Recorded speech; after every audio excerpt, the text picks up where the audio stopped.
नमस्कार दर्शक बंधु आज हेउछि जनवरी मास 4 तारिख रविवार। आज दिन जाकर गुरुत्वपूर्ण खबर उपरे आसंतु नजर पकेबा। वीडियो को शेष पर्यंत देखंतु मात्र किछि समय मध्यरे संपूर्ण खबर जानि परिबे। ता पूर्वरु चैनल नुआ थिले चैनल को सब्सक्राइब करी पाखरे आसुथिबा बेल आइकन को ऑन करी रखंतु एमिति प्रतिदिन नुआ लेटेस्ट न्यूज सर्वप्रथमे देखिबा पई। तेबे आसंतु संपूर्ण खबर उपरे नजर पकेबा। प्रथमे सिविल सर्विस परीक्षा आशायींक पई खुशी खबर। मुख्यमंत्री कले बड़ घोषणा। निकटरे ओडिशा लोकसेवा आयोग पक्षरु ओडिशा सिविल सर्विस परीक्षा 2025 पई विज्ञप्ति प्रकाश पाइथिला। हेले एथर ओएएस ओआरएस ओआरएस आदि केतक क्याडर रे आदु पदवी नथिबारु आशायींक मध्यरे असंतोष सृष्टि होइथिबार खबर प्रकाशित होइथिला। मुख्यमंत्री मोहन चरण माझी ए संपर्क रे जानिबा परे एथिरे तुरंत पदक्षेप करी एही सब पदवी संपर्क रे समीक्षा करी खाली पदवी पूरण पई निर्देश देथिले। एहा फଳରେ ओडिशा प्रशासनिक सेवा रे 14 टी, ओडिशा राजस्व सेवा रे 113 टी, ओडिशा परिवहन सेवा रे 16 टी और ओडिशा मंगल सेवा रे 8 टी पदवी पूरण पई ओडिशा लोकसेवा आयोग को अनुरोध करा जायछि। समुदाय 151 टी अधिक पदवी पई अनुरोध करा जायछि। एहा द्वारा ए सब पदवी पई आशायी थिबा अनेक युवती युवक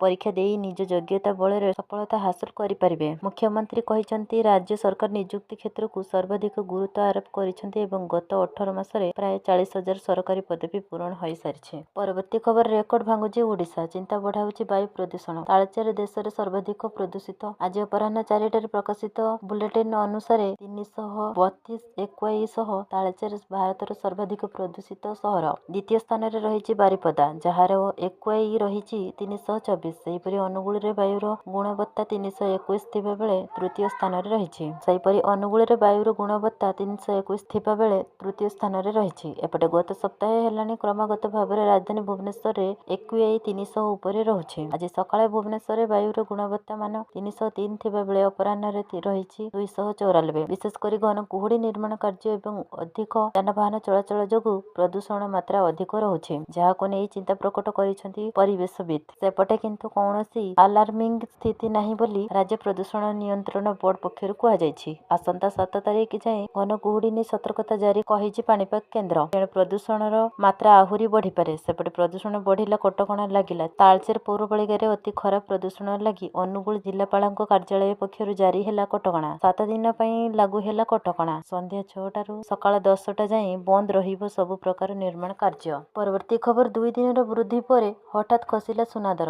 रूपा भी कमिला जानंतु लेटेस्ट प्राइस। आज सुना मूल्य सामान्य ह्रास पाइछि। पूर्व 2 दिन वृद्धि परे आजिर मूल्य ह्रास क्रेता माननको किछि आश्वस्ति देई पारे। भारत रे 24 कैरेट सुनार मूल्य 380 ह्रास पाइथिला जहा एबे प्रति 10 ग्राम पई 1,35,820 एवं प्रति 100 ग्राम पई 358,200 होइछि। सेहिपरि 22 कैरेट सुनार मूल्य 350 ह्रास पाइथिला जहा एबे प्रति 10 ग्राम पई 1,24,500 एवं प्रति 100 ग्राम पई 12,45,000 होइछि। तथापि 18 कैरेट सुनार मूल्य 280 वृद्धि पाई प्रति 10 ग्राम पई 1,01,080 रे 1,01,870 रे पहुंचिछि जेतेबेले 100 ग्राम पई 10,18,700 रहिछि। भुवनेश्वर रे मध्य 24 कैरेट सुनार मूल्य 380 ह्रास पाई प्रति 10 ग्राम पिछा 1,35,820 रे पहुंचिछि। सेहिपरि 22 कैरेट सुनार मूल्य 350 ह्रास पाई प्रति 10 ग्राम पिछा 1,24,500 रे पहुंचिछि। आज देश रे रूपार मूल्य मध्य ह्रास पाइछि। रूपार मूल्य 2,000 ह्रास पाई प्रति किलोग्राम पई 2,40,000 होइछि। सेहिपरि 10 ग्राम रूपार मूल्य 2,400 होइछि। परवर्ती खबर यूआईडीएआई ଦେଇଛି 2 ଲକ୍ଷ ଟଙ୍କା ଜିତିବାର ସୁଯୋଗ। यूआईडीएआई ଏହାର ସରକାରୀ ଏକ୍ସ ହ୍ୟାଣ୍ଡେଲ ମାଧ୍ୟମରେ ଜାତୀୟ ଡାଟା ହାକାଥନ ଘୋଷଣା କରିଛି। ଅଂଶଗ୍ରହଣକାରୀଙ୍କ ଟେକ୍ ସାଭି ଯୁବକମାନଙ୍କୁ ଆଧାର କାର୍ଡ ପାଇଁ ତଥ୍ୟ ଚାଳିତ ପରାମର୍ଶ ବା ଡାଟା ଡ୍ରିଭନ ପରାମର୍ଶ ଦାଖଲ କରିବାକୁ ପଡ଼ିବ। ଏଥିରେ ଆପଣଙ୍କ ଆଧାର କାର୍ଡକୁ କିପରି ସୁରକ୍ଷିତ ରଖିବେ ଏବଂ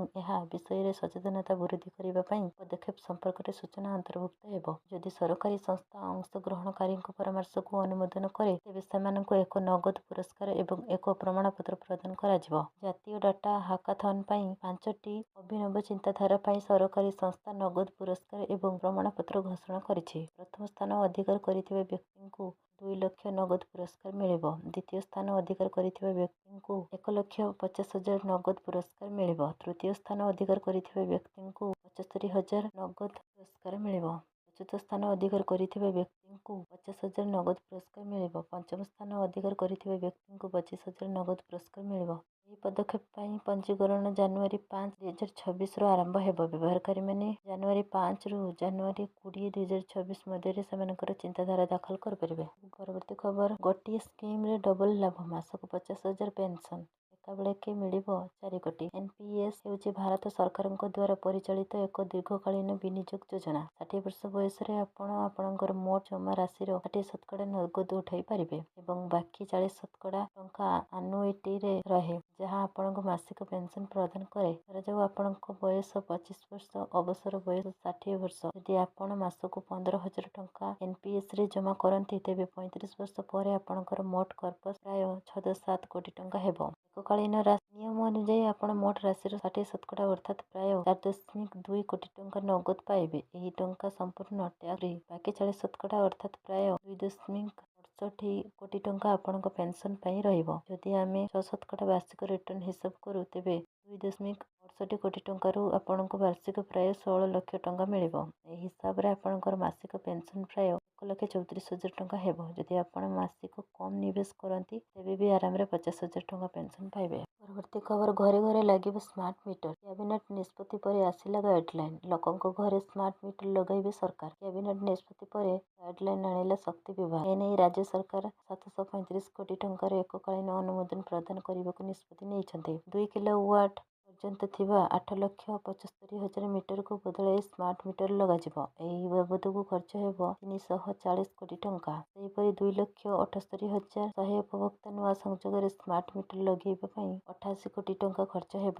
ମାତ୍ର 2025 ପୂର୍ବରୁ ସ୍ମାର୍ଟ ମିଟର ଲଗାଇ ସାରିଥିବା ଉପଭୋକ୍ତାଙ୍କୁ ମିଳିବ ଭଡ଼ା ବାବଦକୁ 307 କୋଟି ଟଙ୍କା ବହନ କରିବେ ସରକାର। ତେବେ ସ୍ମାର୍ଟ ମିଟର ଓଡ଼ିଶା ସରକାରଙ୍କ ଶକ୍ତି ବିଭାଗ ଅଧୀନରେ ରହିବ ଏବଂ ସମ୍ପୃକ୍ତ ଇସ୍କମ ଦ୍ୱାରା ପରିଚାଳିତ ଏବଂ ରକ୍ଷଣାବେକ୍ଷଣ କରାଯିବ ବୋଲି ସୂଚନା ମିଳିଛି।